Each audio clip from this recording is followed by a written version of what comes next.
Most of the passengers pass by the bar during the day. They eat, drink, write. Maybe I can use this information for my investigation.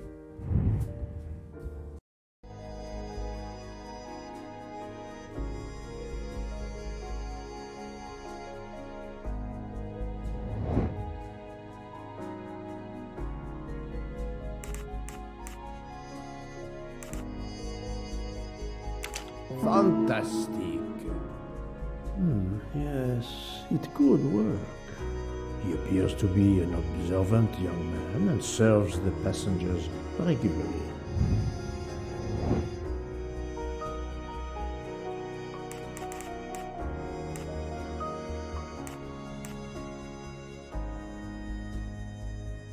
I do not think that's the right answer. Possible. Well done. Yes, if I ask them to write something trivial, they may do it instinctively with their dominant hand.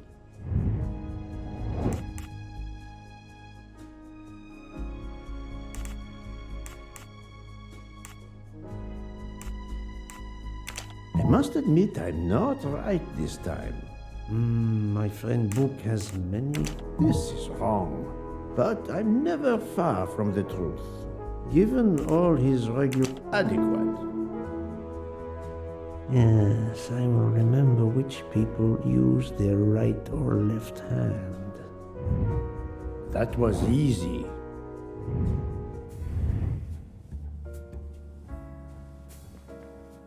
Mademoiselle Debenham, I have a few questions for you. Of course.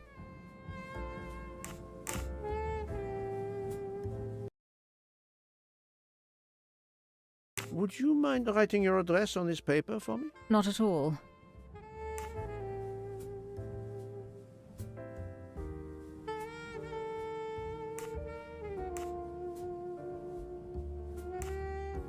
That's it. Mademoiselle Debenham is right-handed.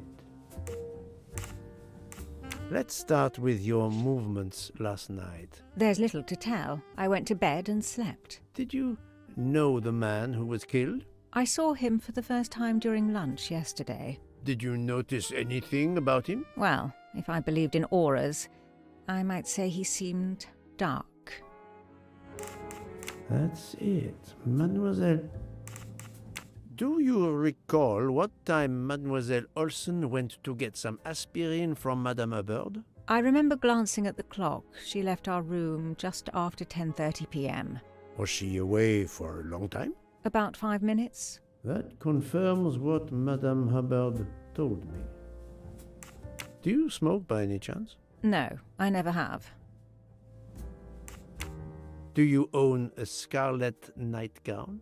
No, it isn't mine. Whose then? I don't know. What do you mean? You do not say, I have no such thing. You say, it isn't mine, meaning that you know who it belongs to, am I correct? Oh, I see.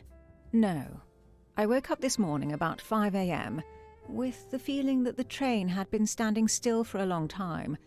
I opened the door, and I saw someone in a scarlet kimono some way down the corridor. Her back was turned. It was impossible to see who it was. I understand. Thank you for your assistance, mademoiselle.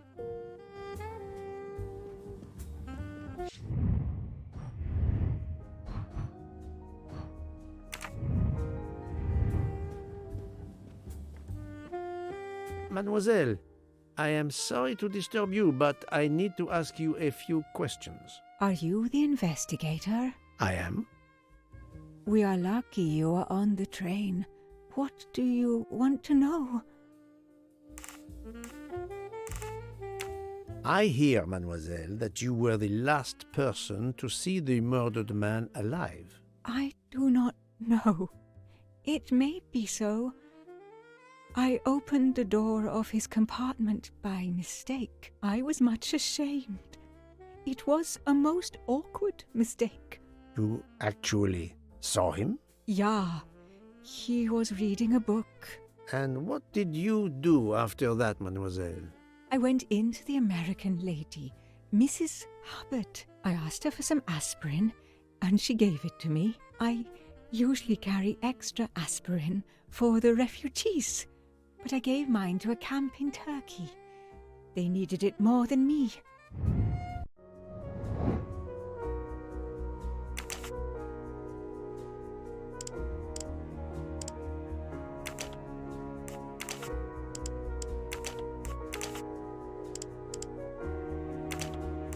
This is wrong. But I'm never far from the truth. No, not good. Think, Poirot, that is not a good answer. I must admit I'm not right this time. This is wrong. But I'm never far from the truth.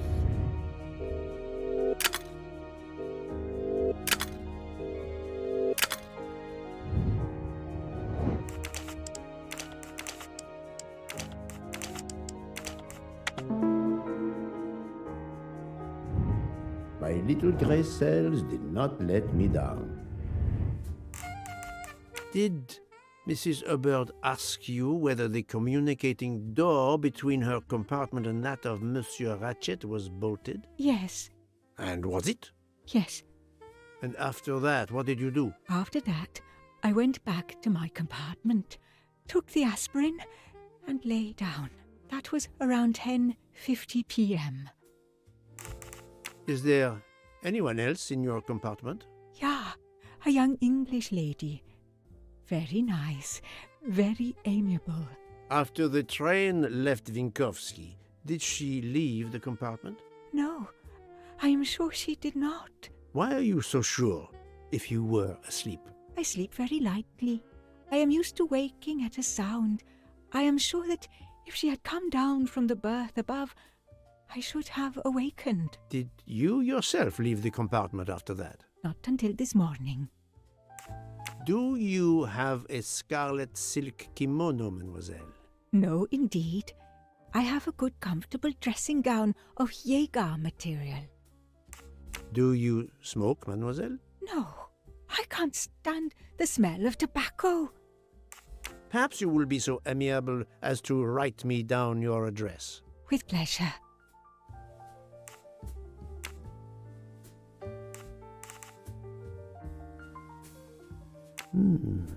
She did not use her left hand.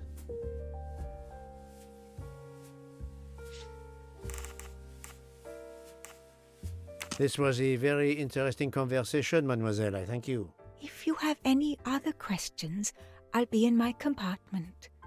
Good luck, Mr. Poirot.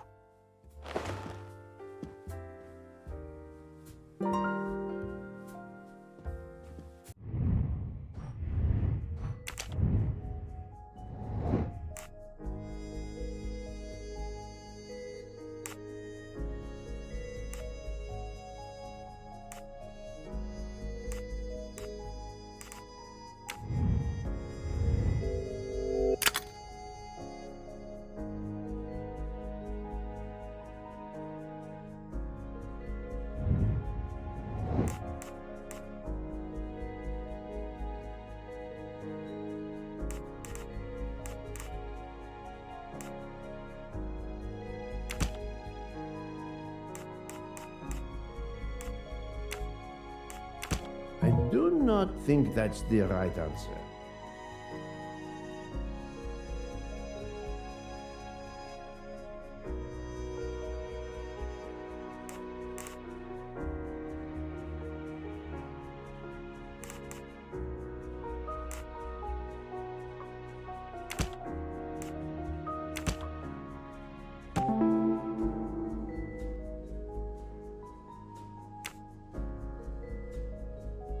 Strange, this story. If Mademoiselle Olsen is such a light sleeper, why didn't she tell me about Mademoiselle Debenham getting out of bed? She even made a point to tell me the opposite. Et voilà.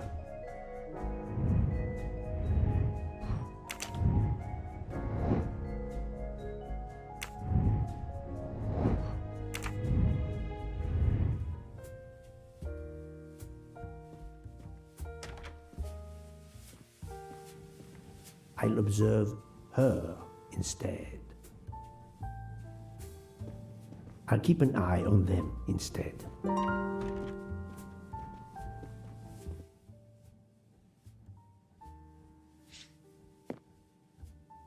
Monsieur Fauché, may I disturb you for a moment? Of course. How can I help?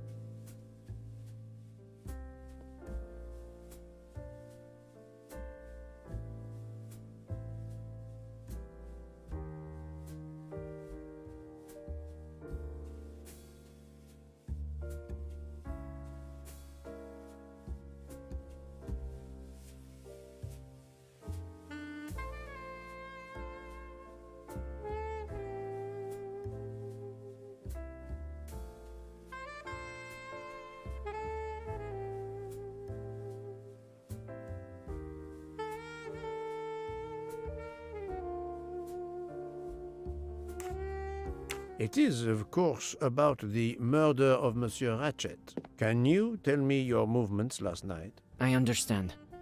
Yesterday evening, I took a break at Vinkovsky station with Hotaru. We then went to our quarters in the staff accommodations, a section of the luggage car. Freya was there, reading, and I went to bed right after. Freya is there now, I think, and Hotaru is in the kitchen. They can verify my story. What time was this? 11:30 p.m. or a bit after. The snow is beginning to fall heavily. I see. Thank you. Can you write your address on this paper, please? You want to pay me a visit? Who knows, Monsieur Fauché? No, I'm wrong. Monsieur Fauché is most certainly right-handed. Are you a smoker? I'm trying to quit, but yes. I'm now down to just 1 pack of cigarettes a week. If you're looking for a heavy smoker, you should talk to Hotaru. Thank you, Monsieur Fauché. I'll come back to you if I have more questions.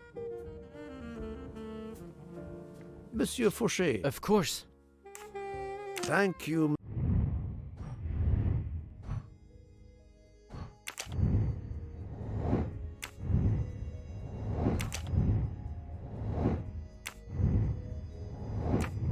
Monsieur Fauché.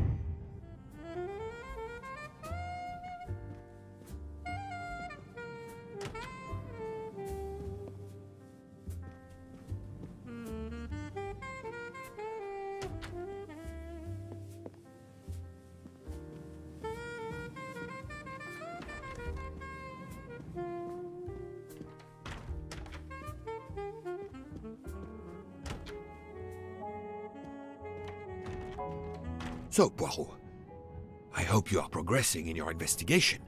I have not finished yet, but it is progressing, yes. I still have many questions that must be answered. I will report to you as soon as I can.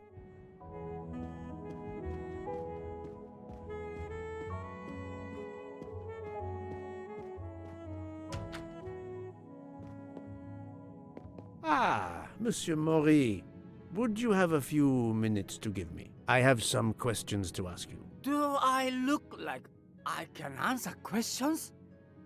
The room is spinning. My head is about to explode. You were celebrating last night? Celebrating? When Freya always wins. What am I saying? If you want my answers to your questions to make sense, help me recover. You see there, the magnet on the fridge. That is my special recipe. I call it my day after survival tonic. If you could make me my special tonic, I might survive long enough to answer your questions. Jean knows the recipe very well. He can help you with the preparation. Very well, Monsieur Maury. If I must, I must. I will make you your day after survival tonic.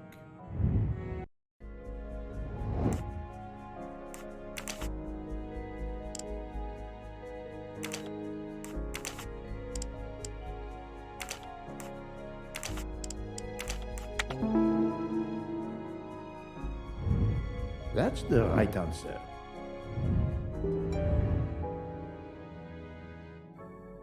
How are you feeling, Monsieur Mori? Do you have my tonic? I can barely think.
Monsieur Fauché.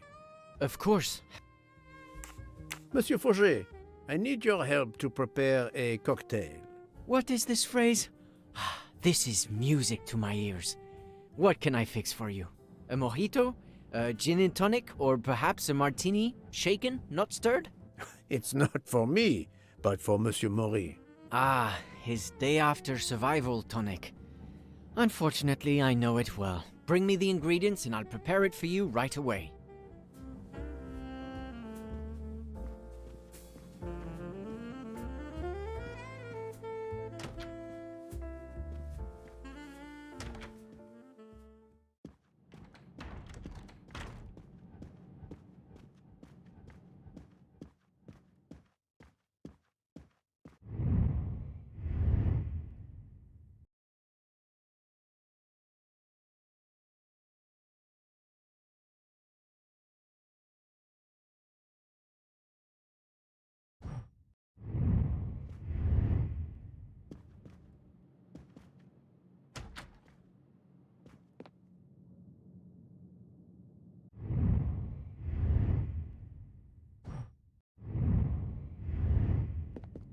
How are you feeling, Monsieur Mori? Do you have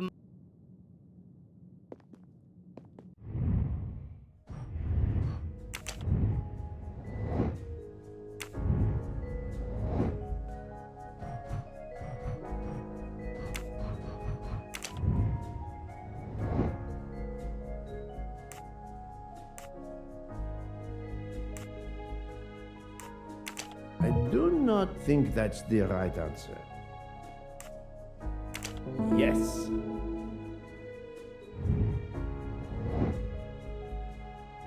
This is wrong, but I'm never far from the truth. Right.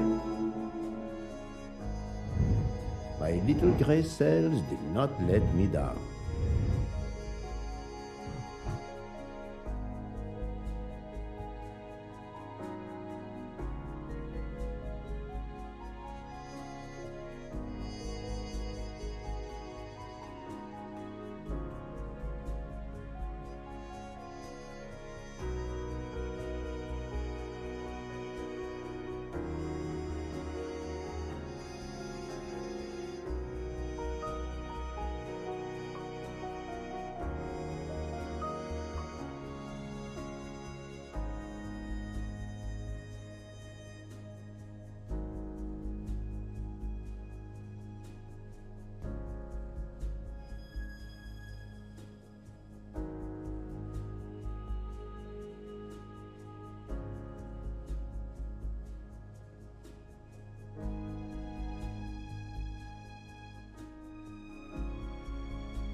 missing half of the tonic ingredients.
How are you feeling? Do you have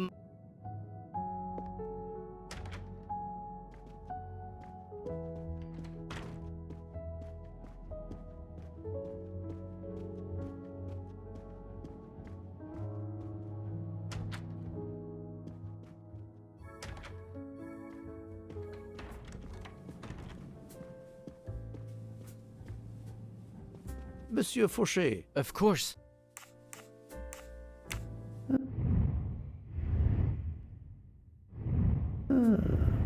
I'm still missing something.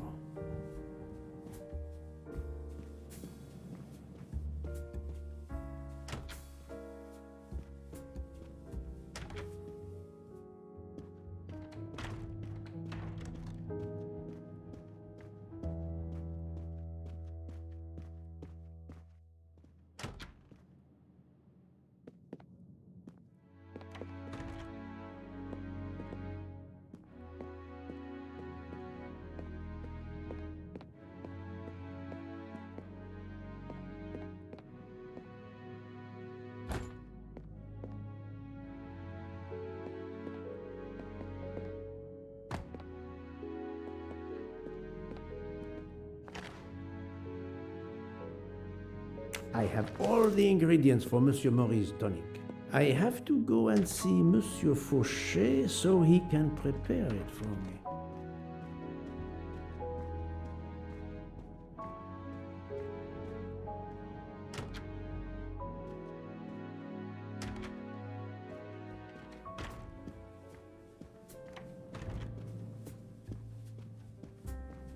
Monsieur Fauché, Of course. here is everything that was listed on the magnet. Excellent. I can take it from here.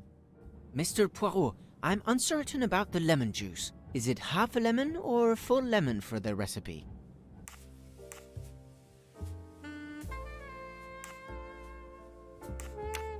Half a lemon. I can't remember if Hotaru prefers it with ginger or without. Do you remember? I can assure you that he will want the ginger.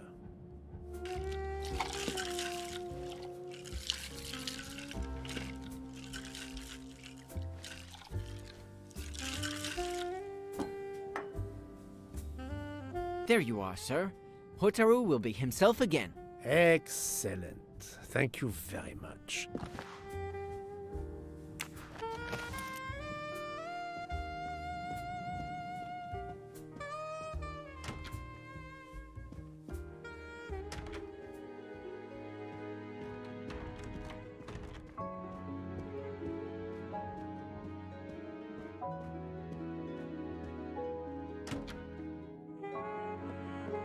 Here you go, Mr. Maury. I hope this will help you. Thank you very much. Please give me a moment while this takes effect. It will be a while, I'm afraid. But I will not move from the kitchen. Since I have to wait, do you know where I can find Mademoiselle Nielsen? She is in the staff quarters in the luggage car. If the door is locked, John will have the key. Thank you. I will return. I hope you have a speedy recovery.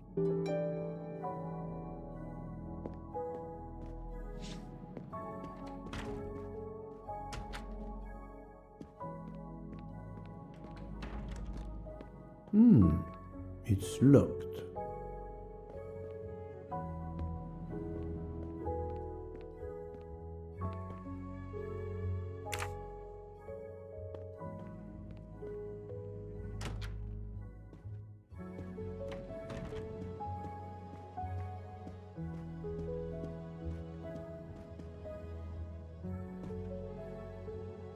Monsieur Mori told me that you are the one who has the key to open the luggage car door. I will need it. Yes, that's right. Here it is. Please don't forget to give it back to me. I will not forget, Monsieur Fauché.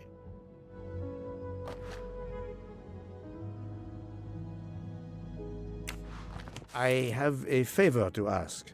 Could you visit the passengers who are in their rooms and explain there has been an error with their allergy and diet form? But Monsieur Poirot, I made no errors. Of course not. Call it a computer error. Yes, it is possible, but even if I can see this is part of your investigation, I do not understand it. I would ask that you observe which hand each passenger uses. Ah, you wish to know if they use the right or left hand when they write? That is my intention. I will take on this mission for you. Excellent.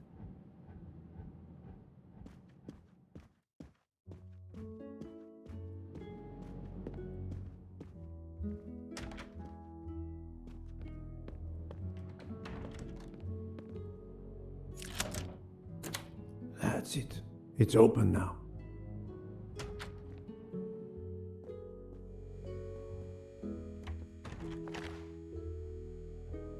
A deck of cards. I suspect they were reading diamonds and spades instead of books.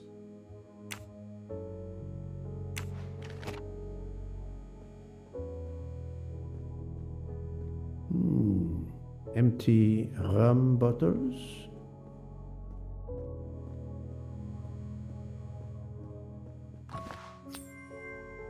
Come to Poirot, my exquisitely sculpted friend. Hello, Mademoiselle Nielsen. May I ask you a few questions? I don't have a minute. My career is ruined, and it's not my fault. But how did this terrible thing come to pass?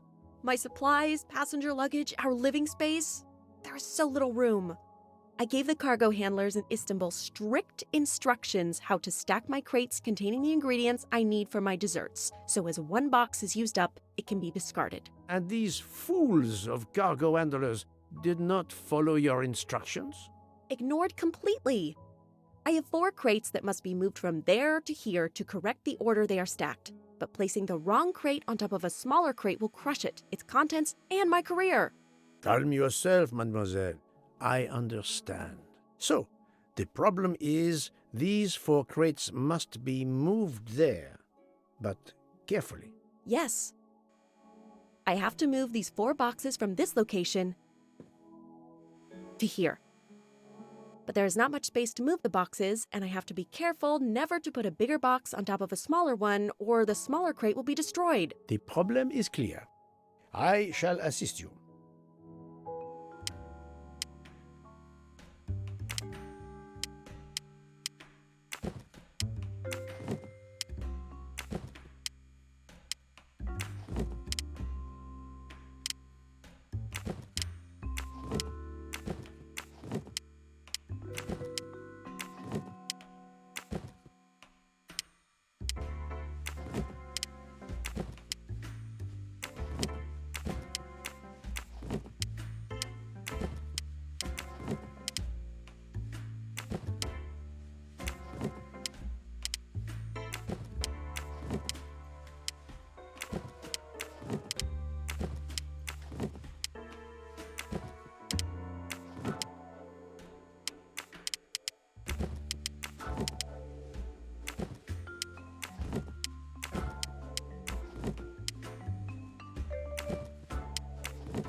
Et voilà!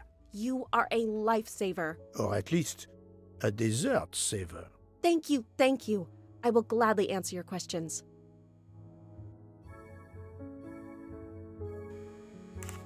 Do you smoke? No, I never have. Thank you. Would you mind writing your address on this paper? I'm asking everyone on the train for addresses, in case I need to contact them once they leave the train in Paris. I understand.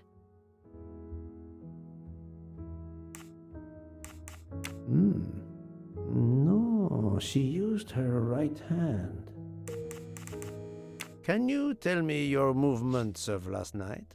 Last night after dinner, I stayed in the kitchen until 12:15 a.m. Then I joined Jean and Hotaru in our quarters. Then all of us read quietly in our beds until we fell asleep. A very studious staff. However, Monsieur Maury doesn't seem to have followed the same literary pursuit as the others. And these rum bottles, do they have something to do with his hangover?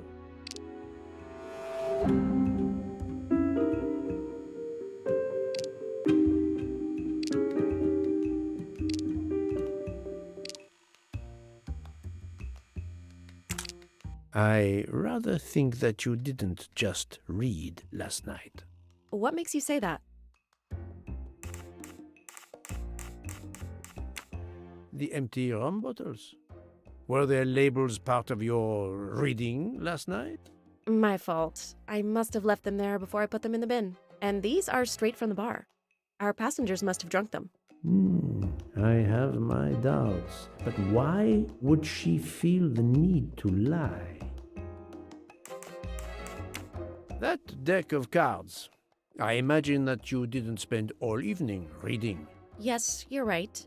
We played a little last night, but it wasn't long. Nobody really wanted to. Knowing about the card game does not seem to further my investigation.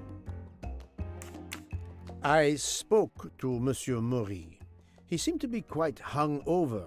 He even asked me to make him his day after tonic. He blurted out, "Freya always wins." Wins what? Looking around, it is clear you were gambling and drinking most of the night. You don't understand. It's late when we're off duty, but we need to unwind. And now there's been a murder? Yes, I admit it.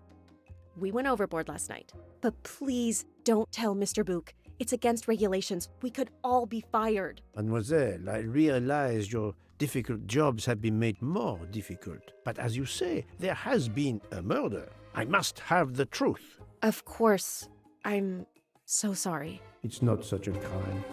I'll leave it there and check in with Monsieur Fauché. Thank you for your answers, Miss Nielsen. You're welcome.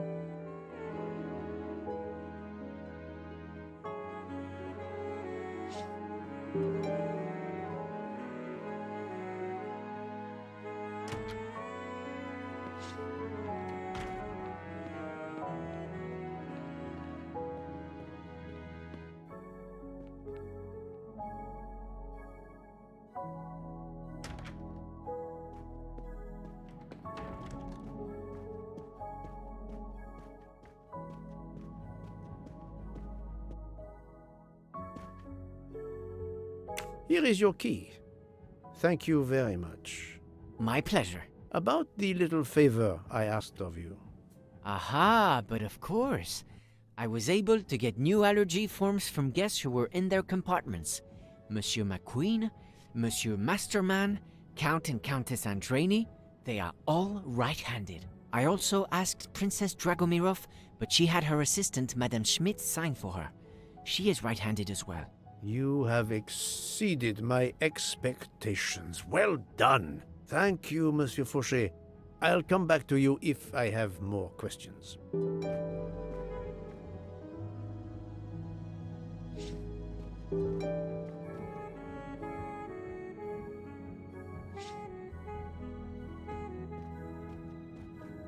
So, Poirot, I have not finished yet, but it is progressing, yes. I still have many questions that must be answered.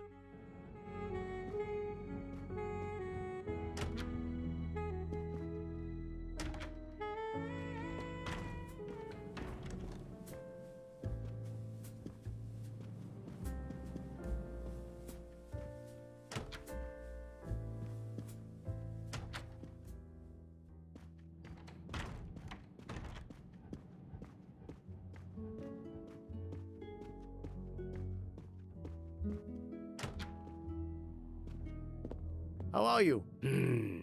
It's better. Thank you. Then may I ask you some questions? It will not take long. Quickly, please. I have hungry passengers to feed. Très bien. Can you tell me your movements last night? Oh, nothing special. When I went off duty, I joined John and Freya in a compartment. I read for a short while, then went to bed early. Reading? I'm not sure you have recovered enough to tell me the truth. Don't waste what little energy you have recovered to lie, Monsieur Mori. Yes, sorry, Mr. Poirot. You're right. It obviously wasn't reading that made my head hurt like that. But if you told Monsieur Book, it could mean my job. I will keep your secret, but I am investigating a murder. You must tell me the truth. Thank you. Please write your address on this paper. My address? I don't see why. I think I hear Monsieur Book approaching. My address? Yes, of course. Another right-handed person. Not surprising, most people are. You are a heavy smoker. My job. It is very stressful. Would you happen to know who vapes on the train? A banana flavor? Oh, yes. The smell disgusts me. What is wrong with the good tobacco? I do not have time to answer that. Who is it? I've only seen one person who vapes. It's Captain Arbuthnot. Captain Arbuthnot, I see. Your testimony was invaluable to me. Thank you. Take care, Monsieur Mori. My palate depends on your good health.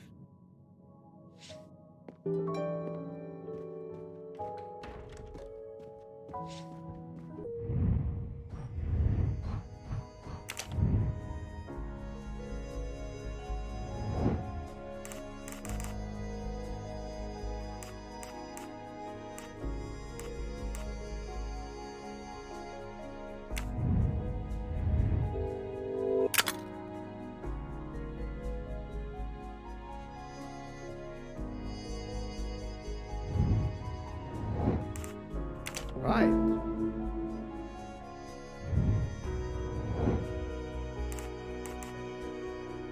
Fantastic. Adequate.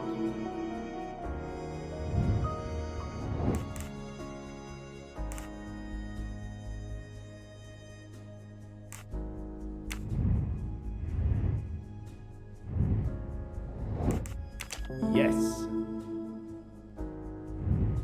My little gray cells did not let me down.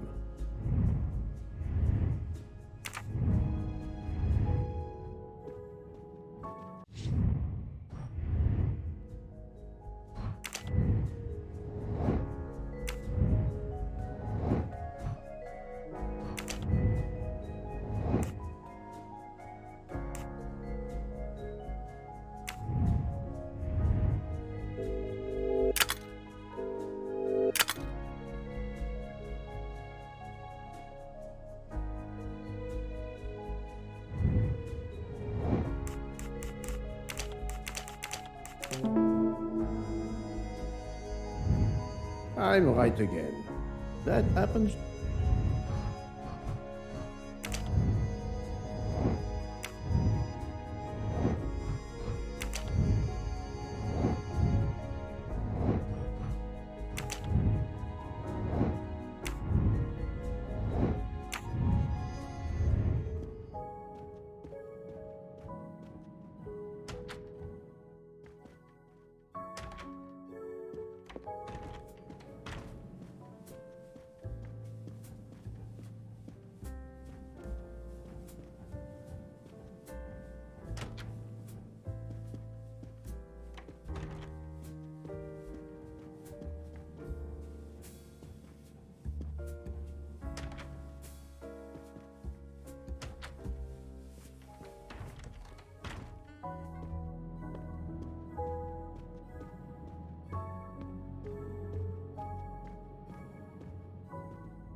Captain Arbuthnot, I know that you are the only person on this train to smoke e-cigarettes. We found a vial of e-liquid at the crime scene. Will you talk to me about this, or should I pass on what I've learned to the police?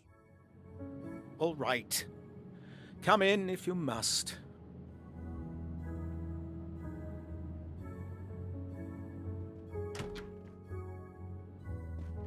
I have just a few questions for you. Very well. Let's hear them.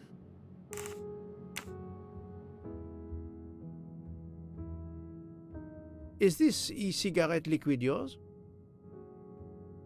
What flavor is it? Banana. Well, that is awkward. That's my flavor of choice. But I have no idea what it was doing there, whatever. Can you explain how it ended up there? I have no idea. I never entered the man's room, Poirot. That's the truth. Could you write down your address here, please? My address? Well, if you insist. This man is right-handed. There is nothing you can recall last night that in any way struck you as suspicious? It's nothing. A mere detail. Allow me to be the judge. Well, before returning to my room, I went to the lounge car to get a glass of water. When I was passing through the first-class corridor, I noticed that the door, which is just after your room, 201, was not quite closed, and the person who was inside peered out in a furtive sort of way. Then he closed the door quickly. I know there's nothing in that, but it was the furtive way it was done that caught my attention. Struck me as a bit odd. I understand. Thank you for letting me know. What were you doing last night around 1:15? 1:15? I believe I was still talking to that young American fellow, Mr. McQueen, the secretary of the man who was killed. We were in his compartment. He was a friend or acquaintance of yours? No, I never saw him before this journey. We'd hit it off at dinner, and the conversation continued into the early hours. Until what time was that? Until 1:45 or so. Then I retired to my room and went to sleep. The young English lady, Mademoiselle Debenham, was at the Tocatlian Hotel. Perhaps you met her there? We exchanged a few words, fellow Brits abroad, that sort of thing. What can you tell me about Mademoiselle Debenham? Nothing whatsoever. We barely spoke. The director of the Orient Express, Monsieur Bouc, thinks the assassin is a woman. And that is enough to accuse her? She had nothing to do with this murder. How can you be so certain? The idea is absurd. Ratchet was a perfect stranger to her. She'd never seen him before. Ah, did she tell you so? Well, yes, maybe she did. She may have commented once upon his somewhat unpleasant appearance. If a woman is concerned, as you seem to think, to my mind, without any evidence, I can assure you that Miss Debenham could not possibly be implicated. It is clear that the captain is defending Miss Debenham, a woman he supposedly doesn't know very well. Thank you, Captain. You're welcome.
No, not good.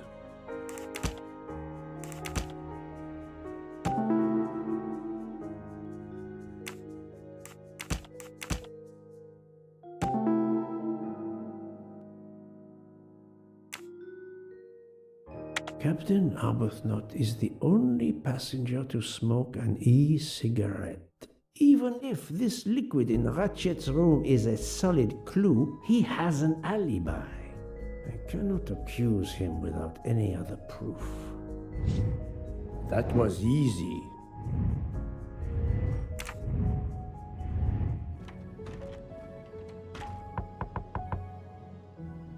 Pardon this intrusion, Mademoiselle Olsen, but something you told me earlier confuses me. Oh, please, come in.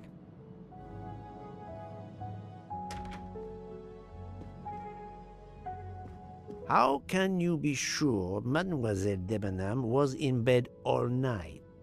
As I told you, I am a very light sleeper. The slightest noise wakes me up. If Fraulein Debenham had gotten out of her bed, I would have heard her. I got up this morning around 8 a.m. She was sleeping soundly.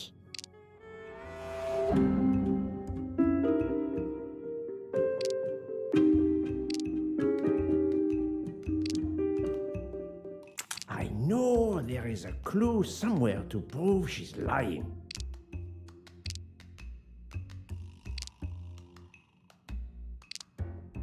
Are you certain you would have heard her?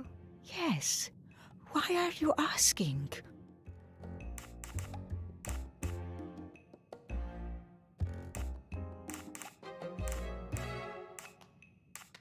The train stopped around 12:30 a.m. You told me earlier that you went to bed at 10:50 p.m. So you were sleeping before the train stopped.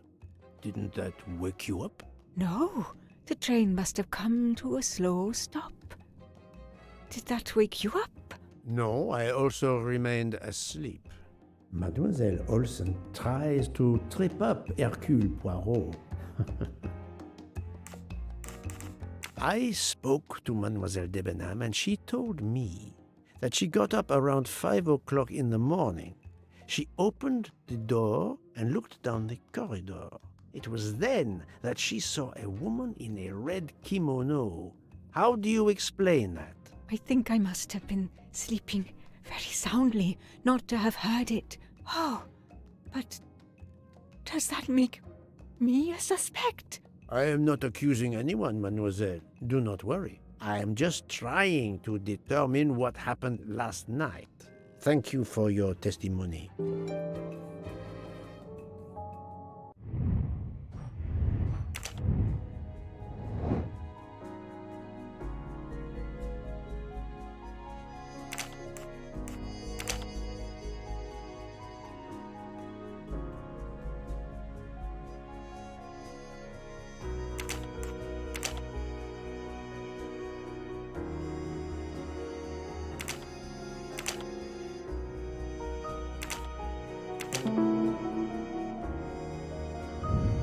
That was easy.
So, Poirot, I hope you are progressing in your investigation.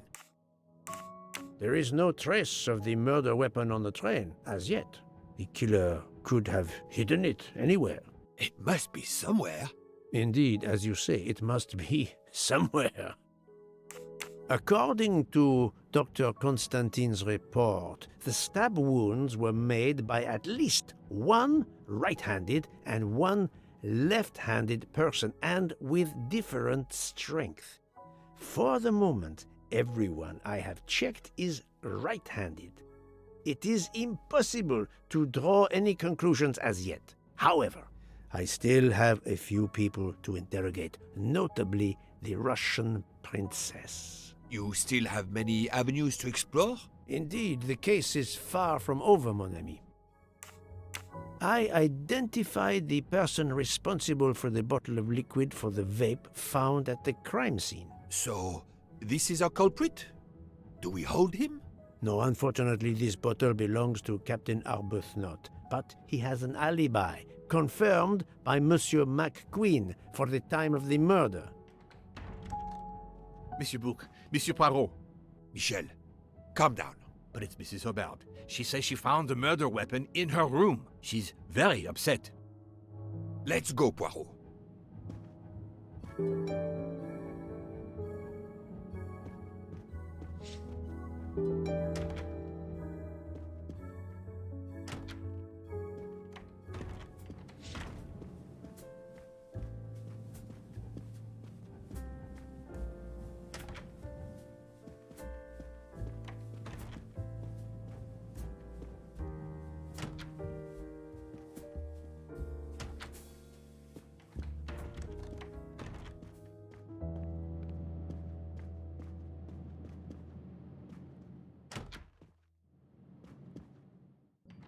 I demand to be allowed to leave this train! Madame, we are in the mountains, trapped in a snowdrift.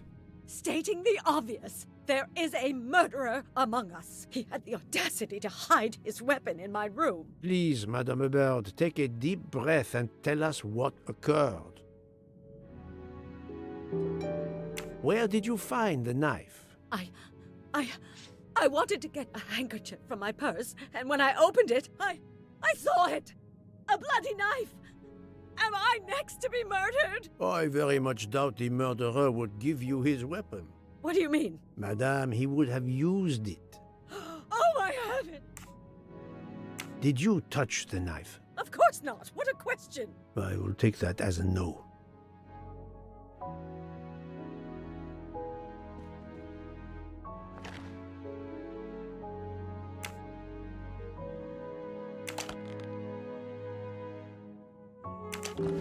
Is this knife the real murder weapon, or is it a red herring?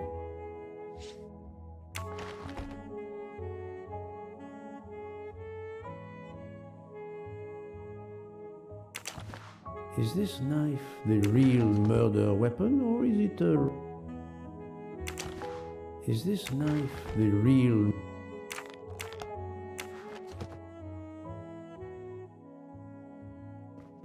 Mrs. Hubbard is distraught, Poirot. I should stay with her. Please go on without me. I have every right to be distraught. Thank you, Mr. Bouc.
Dr. Constantine, we may have found our murder weapon. We need to make certain. There is a pretty quick way to be sure. I have estimated the depth of the wounds. You can easily find the depth of each wound by comparing the width. There are 5 of them that I am not sure about. Test them, and then we will compare our results. I will do as you say, Doctor.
Think, Poirot. That is not a good answer.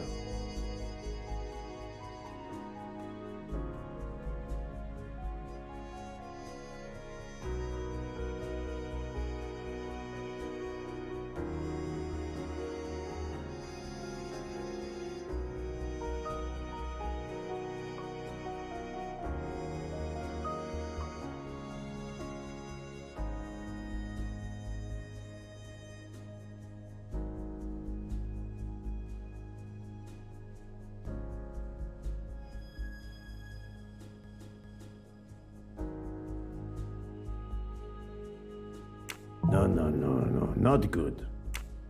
I must admit I'm not right this time.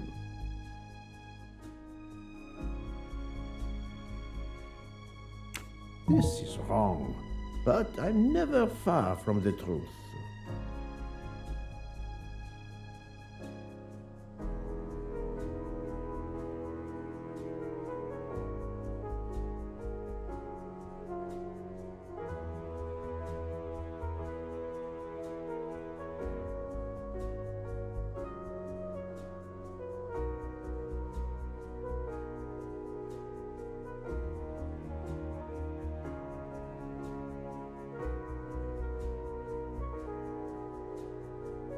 Think, Poirot. That is not a good answer.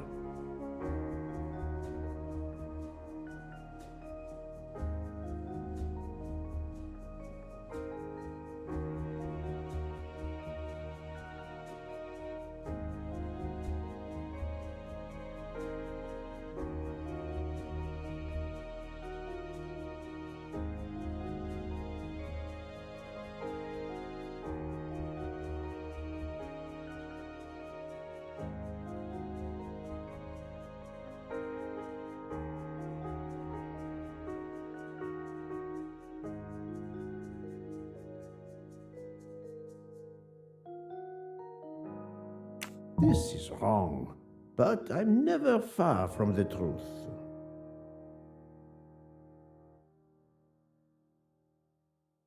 I must admit I'm not right this time.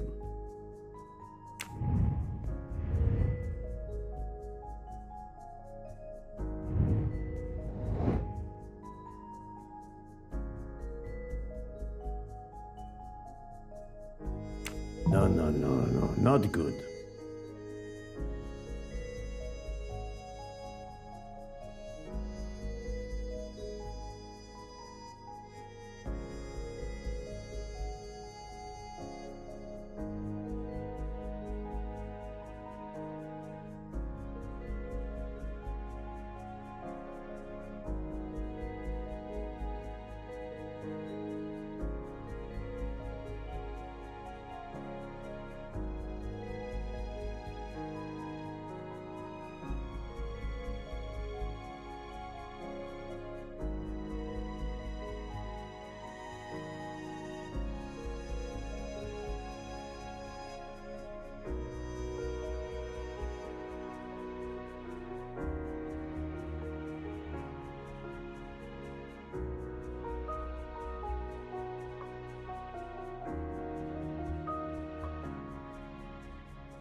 That was easy. What do you think, Doctor? Is this knife really the murder weapon? There can be no doubt. You found the same depths as the estimates I made during the preliminary autopsy. I can assure you that you hold in your hands the weapon that took Ratchet's life.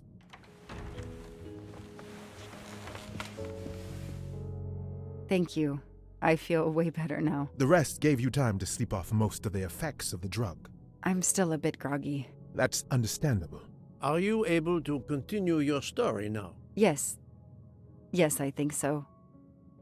Where was I? You were explaining how you returned to the Armstrong house to tell them their poor little child was dead. Yes, that's it. I felt helpless. My part in the case was officially over, but I knew I couldn't let it go. Daisy deserved justice.